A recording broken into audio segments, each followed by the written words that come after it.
Tumalikod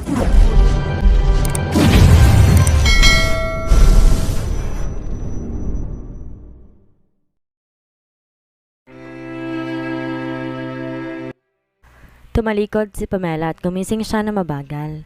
Ang unang bagay na lumabas sa paningin niya pagkatapos niyang dumilat ay ang lalaki na nakatayo sa balkonahe. Napuno ng kahihiyan ang mukha niya, namula ang kanyang mga tenga. Tinikom niya ang mga labi niya at tumawa siya. Pagkatapos may naramdaman siyang kakaiba.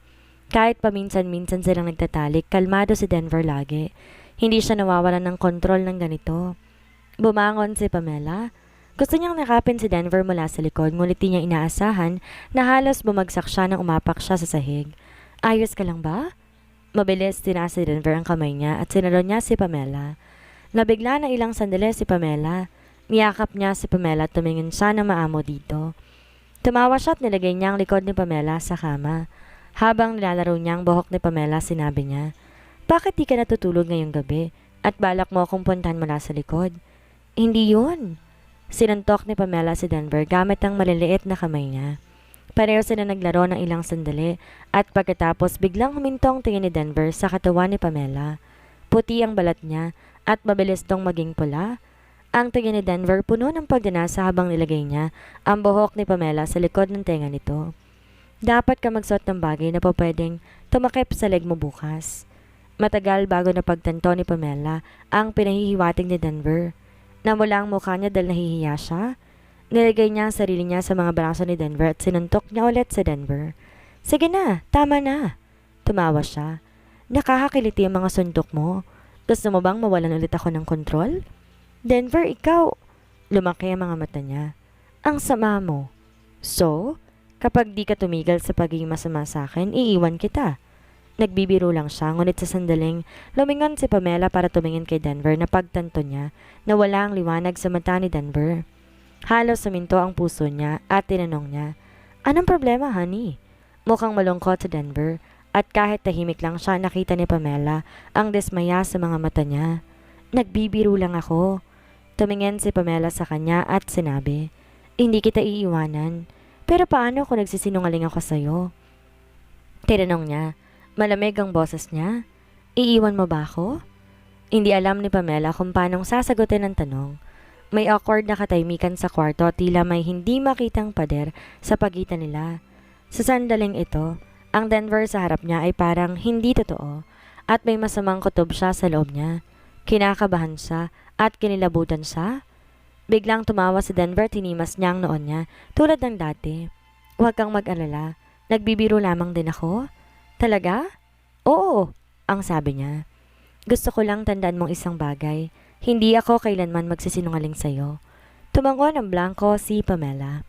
Sumandal siya sa hubad na dibdib ni Denver at ang masamang kutob sa puso niya naglaho habang nakikinig siya sa tibok ng puso ni Denver. Minsan lang umiti si Denver at seryoso siya sa mga bahay. Mukhang hindi pwedeng magbiro si Pamela ng ganitong klase sa susunod. Ngumiti si Pamela at ang puso niya ay napuno ng ginhawa. Sumandal siya sa mga braso ni Denver. Pumikit siya at nakatulog siya pagkatapos ng ilang sandali. Hindi nakatulog ng buong gabi si Denver. Nang sumikat ng araw, umilaw ang phone niya at nakatanggap siya ng isang picture mula kay Hinaro. May ilang lalaking nakasuot ng itim sa litrato. Nagtatago sila. At base sa lugar, ito'y malapit sa maliit na apartment na nirerentahan nila. Naging alerto siya at tumayo siya. Naglakad siya patungo sa balkonahe. At tumatawag siya kay Hinaro. "Ano nangyari?" "Natanggap ko ang litrato na to mula sa mga tauhan ko." Ang sabi ni Hinaro. Nabalitaan ko na ang mga taong ito sinusundan ng asawa mo ng ilang araw." Sumingkit ang mga mata ni Denver habang dumilim ang kanyang mga mata. "Sila ba ay mga tao na mula sa tito ko?" "Parang gano'n na nga." Suminghal si Henaro. "Iniimbestigahan ko na sila. May tauhan sila ni Dustin. Anong binabalak nila? Baka gusto niyang patunayan ang sarili niya sa tito mo. Total, akala ni Nico na nasa Chaseland ka bago ito." Dumilim ang ekspresyon ni Denver. May malamig na ngisi sa kanyang mga labi. Dahil gusto niyang patunayan ang sarili niya sa harap ng mga Crawford, pwede niya tong gawin basta't isang Crawford sila. "Anong ibig mong sabihin, M?" Magdala ka ng ilang tauhan at hanapin mo siya. Mahina ang boses si Denver at may sinabi siya sa phone. Tinali si Dustin at tinihagis siya sa isang kwarto. Nung una, sumisigaw siya na mayabang. Hindi na nila ito matiis, kaya naglagay sila ng tela sa bibig niya at tinakpan nila ng bagang ulo niya.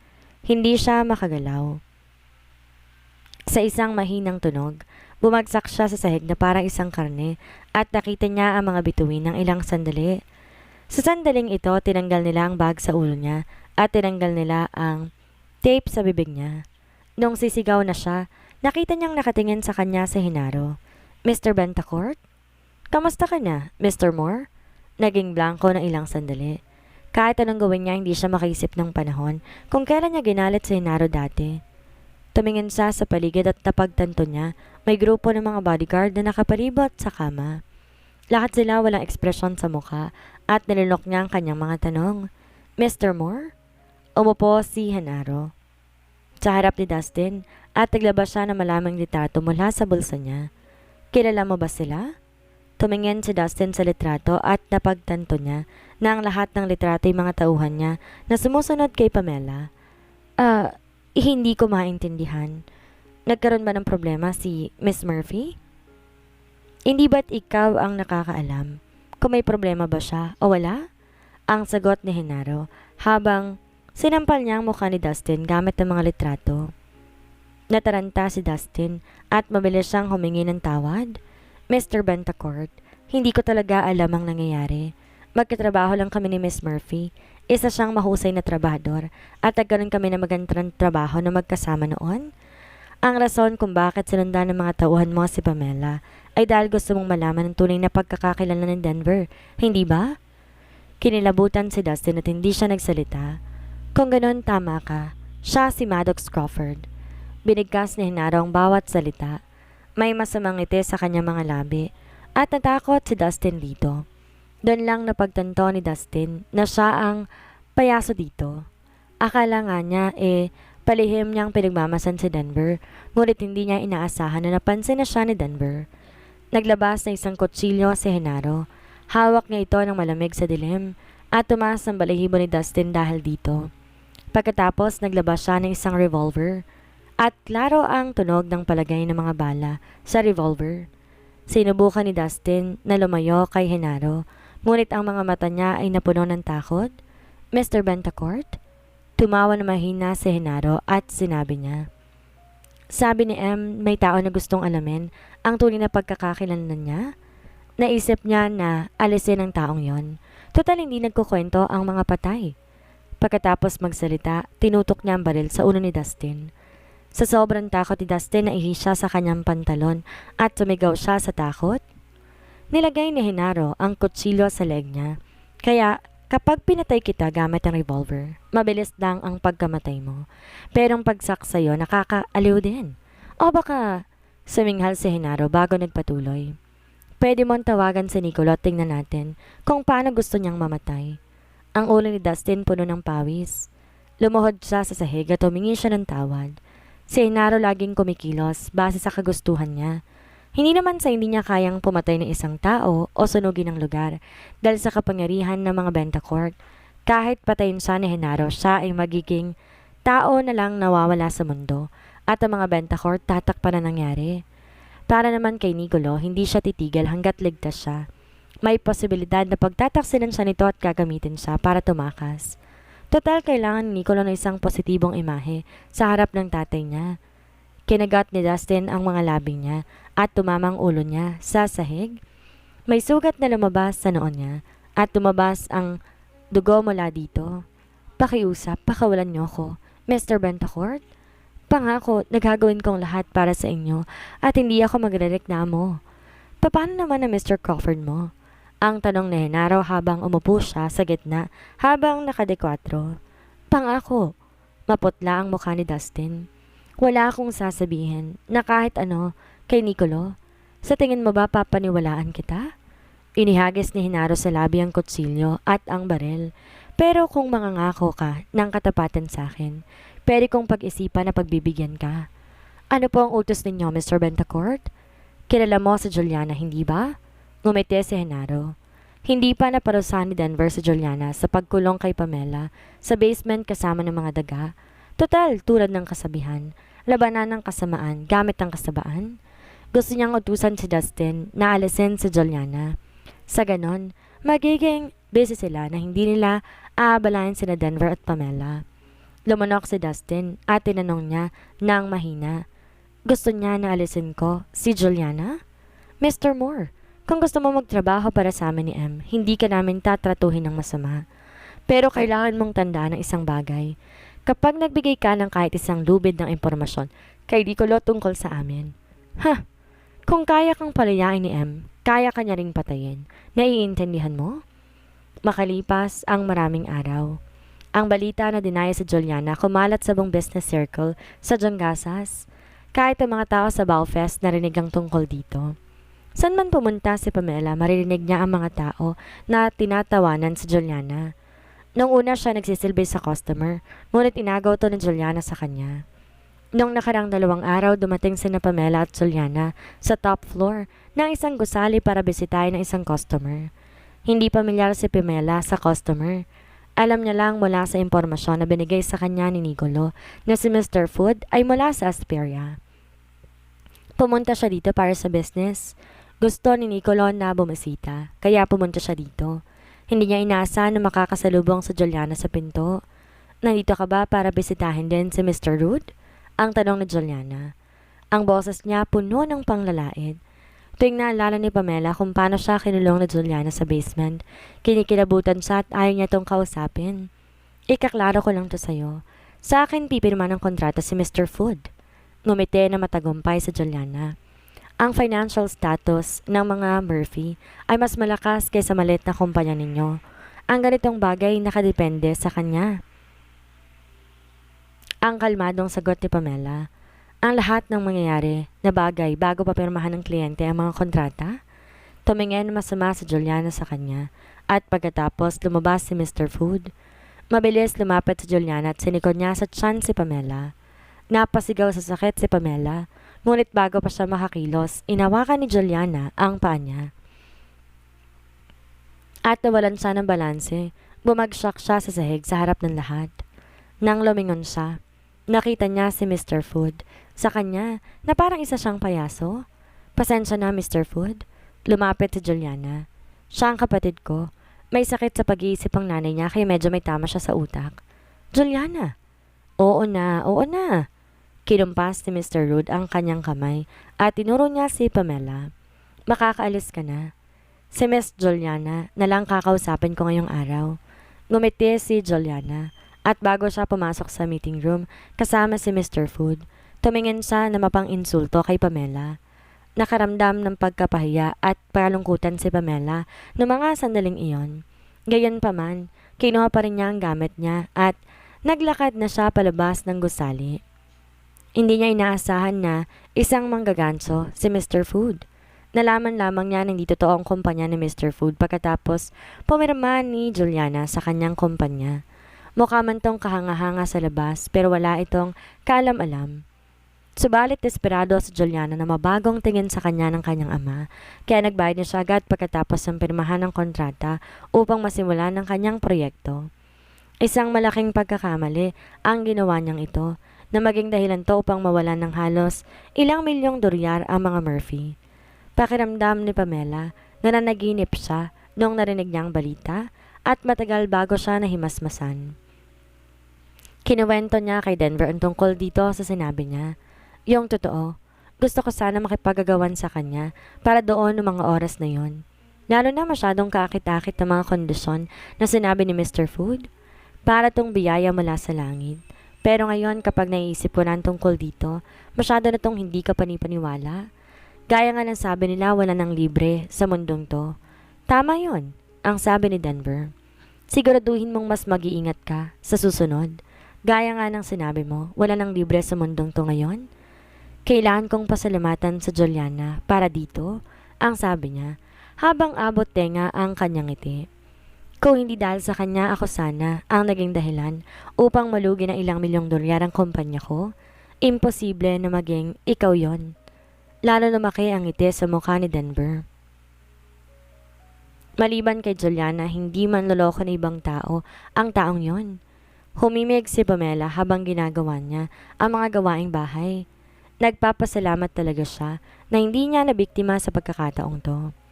Tumunog ang phone ni Denver at pumunta siya ng balkonahe upang sagutin ang tawag. Ginawa na namin ang inutos mo. Nahanap ni Dustin ang lalaking yon. Natawa si Henaro. Siguradong namomroblema ngayon si Juliana. Ang dinig ko sobrang galit ni Wilson. Muntik niya nang itakwil yung anak niya. Naiintindihan ko kung bakit galit na galit siya. Kung sa bagay, oo, ang sagot ni Denver.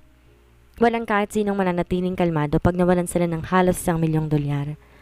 Pakibati nilang si Mr. Moore para sa akin at tulungan mo rin akong pasalamatan siya. Ngumisi si Henaro. Mula noon naisip niya na isa siyang henyo pagdating sa panloko sa ibang tao.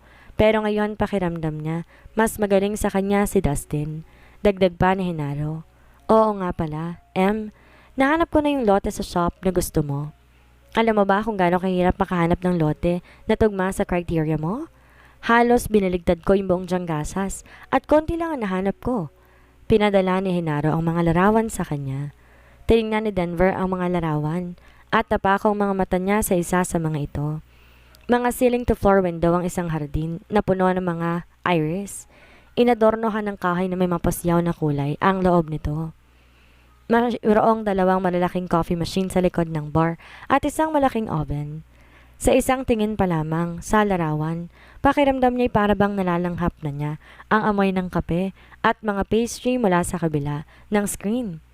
Pininturahan na isang kulay green apple ang mga window frame. Kulay dilaw naman ang mga kortina nito na nagbibigay na isang maaliwalas na pakiramdam. Alam ni Denver na magugustuhan ni Pamela ang shop na ito sa isang tingin pa lang. Ito na yon, itong hinahanap ko, ang sabi niya.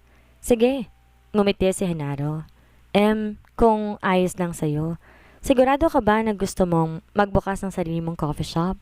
Hindi ka ba babalik para maging tagapagmana ng mga negosyo ng pamilya ninyo? Malalim ang mga mata ni Denver, ngunit merong ngiti sa kanyang mga labi. Ilang ulit siyang tinawag ni Henaro. Nandyan ka ba?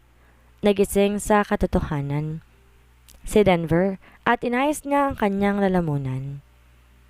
Natawa si Henaro at sinabi niya na, naiintindihan ko na ngayon kung anong ibig sabihin nila sa lumilipad ang isipan. Kahit na wala ako dyan, alam ko nakatitig ka sa asawa ko ngayon. Ang sabi ni Denver na may malagim na boses. Henaro, kung gusto mong mabugbog, pwede mong sabihin sa akin. Hindi mo kailangan ipaalala sa akin ng ganito. Natawa na lamang si Henaro. Alam niya na buong araw na sasamahan ni Denver ang kanyang asawa, kaya kagad niyang pinutol ang tawag. Kinabukasan, nakasalubong ni Krista sa Juliana sa isang open-air western restaurant sa baba ng Murphy Building. Miss Murphy? Ginitian siya ni Krista at nilabas niya ang isang termination contract.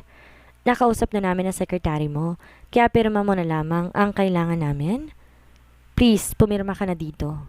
Madilim na ang ekspresyon ng mukha ni Juliana at lalong pumangit ang mukha niya dahil sa sobrang galit. Naging katatawanan sa business world ang Murphy Group pagkatapos ang lokoy na isang lalaki na mula sa Asperia. Hindi may taas ni Wilson ang kanyang ulo saan man siya magpunta, kaya ibinubuhos niya ang kanyang galit kay Juliana. Hindi lang niya sinsermonan ng gusto sa board meeting, kundi binawi din niya ang ilan sa mga proyekto na hawak niya. Kapag nasa bahay sila, kailangan maging maingat ni Juliana upang di magalit ulit si Wilson. Sa kasalukuyan maging ang Bowfest ay sinamantala ang pagkakataong to nang tapusin ang ugnay nila sa Murphy Group gaya ng ibang mga kumpanya. Nang gagalaite si galit si Yelena at tumingin sa kay Krista na nakangiti sa kanya. Hinawakan niya na mahigpit ang pen at pinirmahan niya ang kontrata. Salamat, ang sabi ni Krista na may ngiti sa kanyang mukha pagkatapos niyang tingnan ang kontrata. Kapag naging maayos ang lahat, magkakatanggap ka ng formal termination letter mula sa amin sa loob ng 3 araw. Salamat sa kooperasyon mo, Miss Murphy. Hayaan mong ilibre kita sa pagkakataong ito. Hindi na kailangan. Pinag-cross si Juliana ang kanyang mga braso sa harap ng kanyang dibdib at sinabi niya na, Kaya ko pang magbayad para sa sarili kong pagkain? Hindi ako ang naghihirap. Ito ang dapat kong gawin. Ang sabi ni Krista habang binabayaran niya ang bill. Pagbalik niya, ngilitian niya si Juliana at naganda na siyang umalis. Subalit umalingaw mula sa likod niya ang matinis na boses ni Juliana. Wala na akong ibang tao sa Bowfest? Para na nagagawa na ipadalang isang walang kwentang kagaya mo para lang papirmahan isang mahalagang kontratang kagaya nito. Huminto sa paglalakad si Krista. Magpapanggap talaga tayo. Suminghal si Juliana. Naalala ko na hindi kayo ganito nung nagmakaawa kayo para sa kooperasyon ko. Huminga na malalim si Krista. Alam niya mahirap pakisamahan si Juliana, ngunit hindi niya inasa na ganito kasama ang ugali niya. Malaki na ang problema niya, ngunit ayaw pa rin niyang aminin na kasalanan niya ito at nagawa pa niyang mga insulto ng iba. Sa kabila nito, hindi pa rin nagpapatalo si Krista. Tumalikod siya. Inihanda niya ang pinakamalaking ngiti niya at sinabi niya na, Miss Murphy, dalawang magkaibang sitwasyon yon. Natutunan din namin ang leksyon namin sa pagkakataong to. Kailangan naming tingnan. Ano na nga ulit tawag doon? Oo nga pala, ang talino ng partner namin. Kung sa bagay, malabong magpatuloy kami sa pakikipagtulungan sa isang tao na hindi alam ang pinagkaiba ng tama at mali at nanakawan ng ilang milyong dolyar? Nanlumo ang mukha ni Juliana at tinitigan niyang maigi si Krista. Isa pa, kailangan namin ipaalam sa chairman kung sino ang makakatrabaho namin bago kami pumirma ng kontrata. Sa pagkakaalam ko, hindi alam ng tatay mo ang tungkol dito nung sinubukan mong makipag-deal sa Bowfest. Tama ba? Kung hindi ako nagkakamali, ang chairman ang may huling salita sa lahat ng bagay sa Murphy Group. Sa tingin ko, wala kang karapatang gumawa ng kahit anong desisyon. Tama ba, Miss Murphy? Tapos ka na bang magsalita? Inampas na malakas sa Juliana ang mesa, dahilan upang kumalansing ang kutsara at mga tinidor. Tumingin na malamig sa kanya si Krista. Kahit papano natulungan niyang makapagiganti si Pamela. Biglang nagbago ang ekspresyon sa mukha ni Juliana. Naglaho ang galit sa kanyang mukha at nilapitan to na isang matagumpay ng ngiti. Suminghal siya at sinabing, Krista, tumingin ka doon. Nagulat si Krista at lumingon siya. May dalawang babae na masayang nagkukwentuhan habang kumakain ng ice cream sa ilalim ng isang sunshade sa di kalayuan. Kulay asul ang kalangitan at ang mga puno ay nagmumukhang mga kulay berdeng payong sa likod nila. Maging ang mga bulaklak sa paligid nila ay namumukadkad. Kung titingnan ang ngiti sa kanilang mga mukha, ay malalaman agad na isang tao kung gaano kasarap at katamis ang mga ice cream na hawak nila. Sumimangot si Krista at medyo sumama ang loob niya. Bumuntong hininga si Juliana at sinabi, Tinuturing mo siyang parang sarili mong kapatid, pero hindi ka man lang niya inimbitahan nung lumabas siya? Krista, kilala mo kung sinong babae nasa harap ni Pamela? Siya si Zora, ang pinakabatang anak ng mga Crawford mula sa Centralis. Noong huling nagdaos na isang charity dinner ang pamilya namin, dumating siya kasama si Pamela. Tinawag pa nga niya si Pamela na best friend niya. Sino nakakaalam kung anong ginawa ng putang yon para maging kaibigan niya si Zora? May bago ng kaibigan ng best friend mo ngayon at hindi lang yon. Mas maganda ang background ng pamilya niya kaysa sa'yo. Siyempre, wala na siyang pakialam sa'yo. Tinapek na Juliana ang balikat niya ni Krista at nagpatuloy siya sa pagsasalita. Mukhang ito na yon. Kung sa bagay napakahirap makita ang nilalaman ng puso ng isang tao. Pagkatapos niya magsalita, naglakad siya paalis. Napakon tingin ni Krista sa kanila, Pamela at Zora. Inamin niya na medyo sumama ang loob niya. Kung sa bagay, madalas silang pumunta ni Pamela sa ice cream parlor na to. Minsan, mas madali pang masirang pagkakaibigan ng mga babae kaysa sa pag-ibig. Tinatawag mo akong best friend mo, pero nagdala ka ng ibang tao sa restaurant na madalas nating puntahan nang di man lang ako iniimbitahan? Hindi alam ni Krista kung bakit, pero nakaramdam siya ng selos. Pagkatapos lumingon siya, tinuon niya ang kanyang atensyon kay Zora. Sumimangot siya. Pakiramdam niya pamilyar ang babaeng to at para bang nakita niya na siya noon. Habang nasa trabaho sila nung hapon, nakasalubong ni Pamela si Krista sa kantin at masaya niya siyang binati. Gayunpaman tinangon lamang siya ni Krista. Medyo nagulat si Pamela dito, ngunit ginawan pa rin niya si Krista na isang tasa ng black tea, gaya ng lagi niyang ginagawa. Pagkatapos marahan siyang nagtanong, "Ano nangyari, Krista?" Hindi marunong magpaligoy-ligoy si Krista, kaya sinabi niya kay Pamela lahat ng nakita niya kanina. "Oh, nakita mo kami?" Nginitian siya ni Pamela at sinabi, "Bakit di mo ako tinawag? Gusto sana kitang tawagan kanina, kaso sabi ng mga tao sa department po nakalis ka na raw kaya..." Sinabi niya kay Pamela lahat na nakita niya kanina. "Oh, nakita mo kami?" Nginitian siya ni Pamela at sinabi, "Bakit di mo ako tinawag? Gusto sana kitang tawagin kanina kaso sabi ng mga tao sa department po nakalis ka na raw." "Sige na, hindi mo na kailangan magpaliwanag sa akin." Mabilis nagalit si Krista, ngunit agad din naglaho. Lumalabas na gusto rin siyang tawagan ni Pamela. Masaya na siya basta't alam niya na hindi siya nakalimutan ni Pamela. Nginitian siya ni Krista at pagkatapos ay may naalala siya. "Oo nga pala. Bakit ka lumabas kasama yung babae na yan kanina?" "Siya si Zora." Tapat na sumagot si Pamela. "Gusto ko kayong ipakilala sa isa't isa. Noong kinulong ako ni Juliana sa basement, siya ang nagligtas sa akin." "Siya ba talaga si Zora? Anong problema?" Nagtaka si Pamela. Habang iniisip ni Krista ang tungkol dito, lalo siyang kinutuban na parang may mali at sumimangot siya. Bigla akong may naalala. Natatandaan mo pa ba yung nurse na lumabas mula sa ward nung binisita natin yung asawa mo sa ospital? Nag-isip sandali si Pamela at umiling siya. Nakasuot siya na maiksing palda at maganda siya. Ang sabi ni Krista, "Ilang beses ko siyang tinignan noon.